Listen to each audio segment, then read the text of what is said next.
You're tuning into Black and White Sports on YouTube. The no-holds-barred truth on sports. The main event starts. All right, Black and White Sports supporters. Well, let's talk about a little continued fallout. And we knew this would happen through the 2 or 3 days after the Super Bowl, particularly in New England, obviously, because they're the team that got absolutely destroyed in the Super Bowl. And a lot of questions have come out of that. Most notably, what is the deal with offensive tackle, left tackle, the one that's supposed to be protecting Drake Maye? What is his status going to be going forward?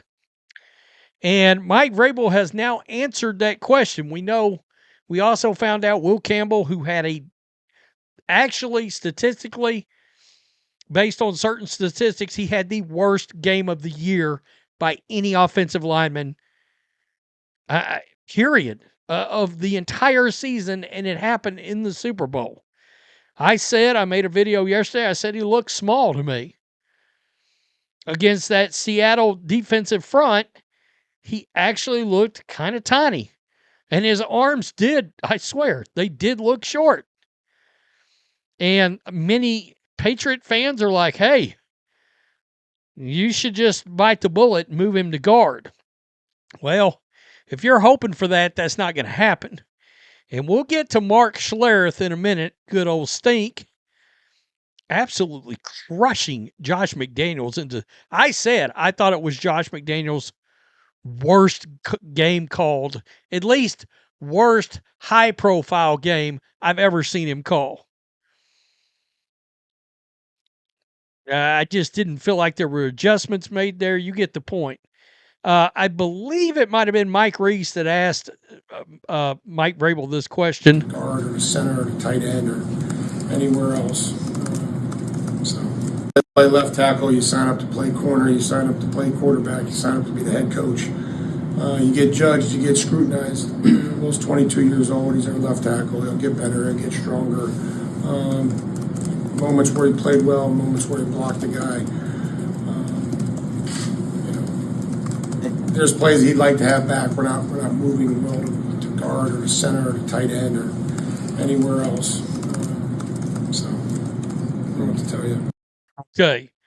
Now, the key part about that, and I'll boost it a little bit in post, he said, we're not moving Will Campbell to guard, center, or even tight end. And, of course, he threw tight end in there because in true Mike Vrabel fashion, a little smart-assness to it. I'm a huge Mike Vrabel guy. And it's that kind of thing as to why I'm a big fan. But the coach of the year and the assistant coach of the year, they both got out-schemed, and it was ugly in front of a lot of people. Mark Schlereth on Josh McDaniels. The New England offense. Was it Josh McDaniels, Drake Maye, or Will Campbell? Josh McDaniels. I love Josh, and he's been unbelievable as a coordinator. But that was just a bad day, and I say it all the time in regards to Will Campbell. Put a guy in a position to lose. Don't be surprised when he loses because you're the dumbass that put him there. And I go back to the AFC Championship game in the snow and everything else. Even when you weren't running it for a lot of yards, you still gave it to your running back 26 times. And I think they had 13 carries combined with the two running backs. Like, you're in a game where it's 6-0 deep into the second quarter, and you've just abandoned the running game in totality. And at what point did you think Will Campbell was going to be able to block people? Like, was it going to be in the third quarter when all of a sudden he would realize, hey, I know what I'm doing wrong. I'm setting too deep, or I'm turning perpendicular to the line of scrimmage. At what point did you think all of a sudden it was gonna figure it out? You're just gonna throw, hey, if we just throw 15 more passes, then he'll figure it out.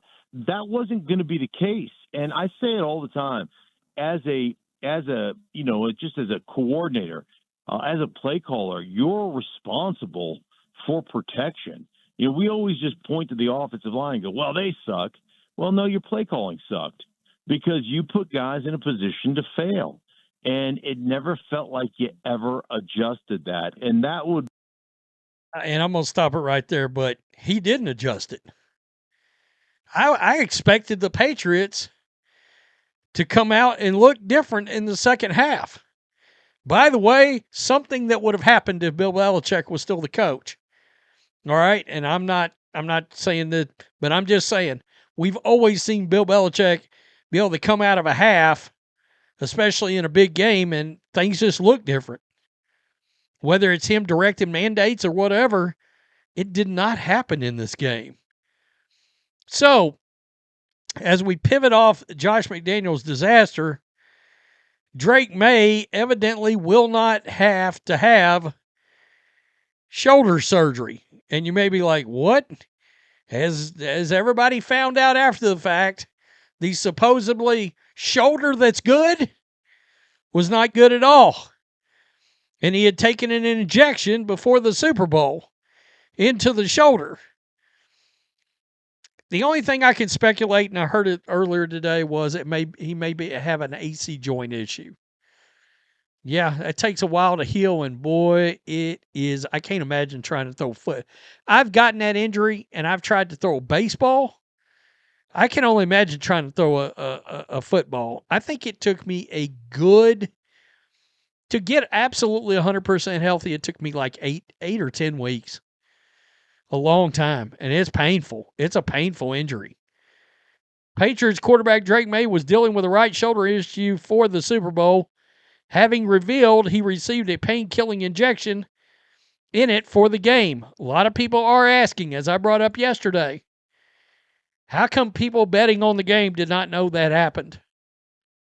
Or that he was going to need it? Everybody said the shoulder was good. Well, you got people wagering money. It would have been nice to have had that information.